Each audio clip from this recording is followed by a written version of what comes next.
Well, good morning. How are you all today? Welcome to Integrative Preparedness. I'm Steve Smith. Have you ever wondered what life would really be like after a collapse of everything? I think a lot of people talk about it. I don't think a lot of people have really given it thought about what it would be. It's easy to say that after a collapse, 90% of the people would be dead within 12 months, and we know why, right? Disease, accident, violence that accompanies societal collapse and all that. But to really envision what it would be like, I think is difficult for most people to do. I'm out here at Jim Bridger's grave. You all know who Jim Bridger was? Well, he was a man among men. He was an American badass, one of the great explorers of the West. He was second generation after Lewis and Clark. Here, let me touch you back. You can see the rest of his headstone. There you go. And I'm going to tell you just a little bit about him, but I'm going to tell you there's a movie out on Netflix. It's called American Primeval. And I've watched it, and it's a good movie. It talks about, now Bridger went out, he was, matter of fact, where we are in the cemetery, it's Mount Washington Cemetery. It's where Kansas City and Independence, Missouri come together. Matter of fact, my old district is just about a half a mile behind you up there. And boy, they've cleaned it up a lot. I think a lot of it's because all the ramshackle buildings have been torn down. now all the ghetto stuff is replaced by empty lots. Sorry, I'm having to adjust here because of Jim's grave, and the ground is uneven a little bit. But he, like I say, he's buried here. He died in Kansas City, Missouri. Or yeah, actually it's on the Kansas side, but now it's in Kansas. It's kind of close to where I live. He had the longest continually running place of business in Kansas City is his old store down in Westport. Independence, which is behind me, Kansas City, which is behind you. Independence was the start of the three major trails, the Santa Fe, the California, and the Oregon Trail. All of them started right in here, or a little bit in Westport, which is down where Bridger's store was, about 20 miles from here. So this area was a gateway to the west. And everybody thinks it's St. Louis because they have their arch, right? They say they're the gateway to the west. Not really. They're the gateway to the east from the west. And Missouri is neither east nor west. It is Missouri. There is no place like Missouri. But Kansas City area was the gateway to the west. Whenever I come to these places, I get a certain sense of something I can't really explain, but I like it. I got the same feeling when I made the video up at Hickok's grave in Deadwood, when I've been at Buffalo Bill's grave, and some of that stuff. Anyway, so Bridger, he's the first white man to see Salt Lake. I have a car pulling up here. This is the part of town that when a car pulls up close to you and you don't know what they're doing, you make sure that you have access to your you-know-what. But we'll just ignore them unless we see them coming our way. What was I saying? He established Fort Bridger, which is it's in Wyoming. It's in western Wyoming, just east of Ogden, Utah. And the movie, what reminded me of this is this movie American Primeval. I watched it, and it's about Bridger. It's about Fort Bridger. It's not all about Bridger.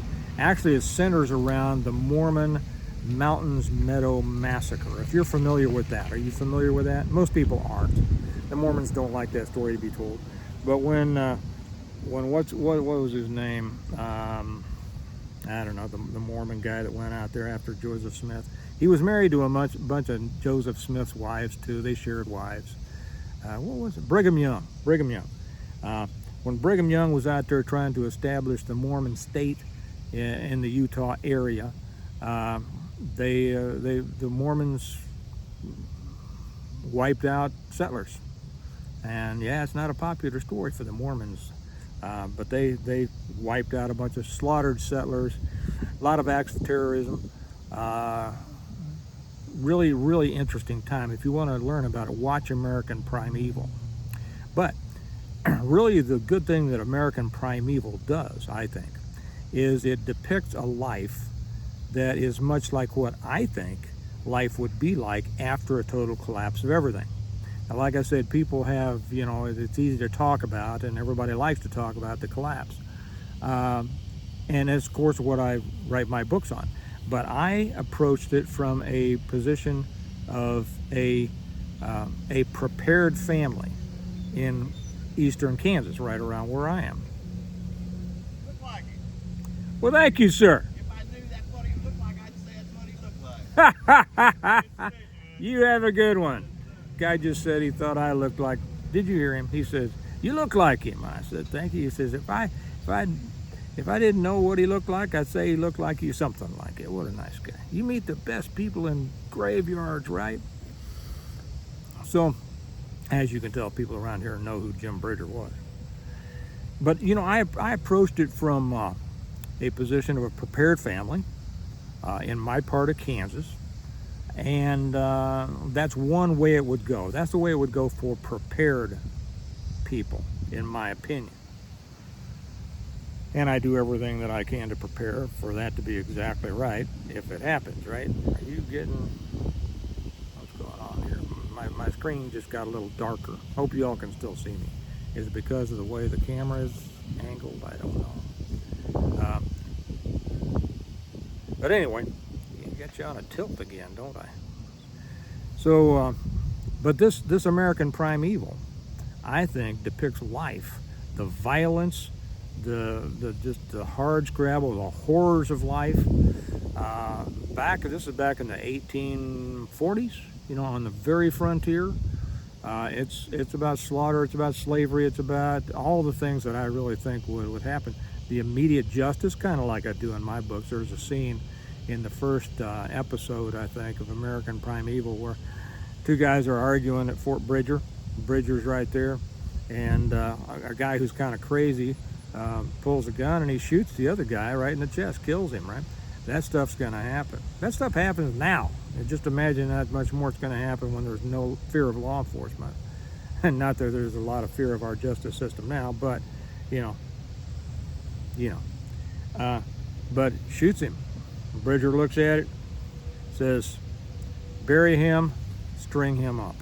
And the next scene we see a bunch of guys hauling this guy up by a rope around his neck, hauling him up to hang over the entrance to Fort Bridger.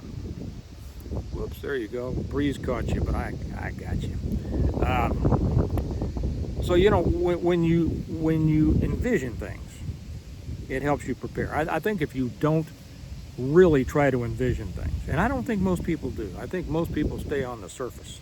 You know, I talk about splashing around in the shallow end. It's cool, it's easy, it's fun to talk about all the tactical stuff, right? All the tactical stuff.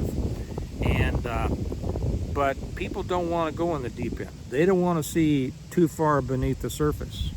You know, it's like swimming in a lake or a river. You know, you can splash around on top, but you go down a little bit and it gets darker, and there are things down there that you don't know about when you're just splashing around on the surface. So I would very much recommend that you watch American Primeval. I think that it gives a good representation of what I think the world would descend to after a total collapse of everything.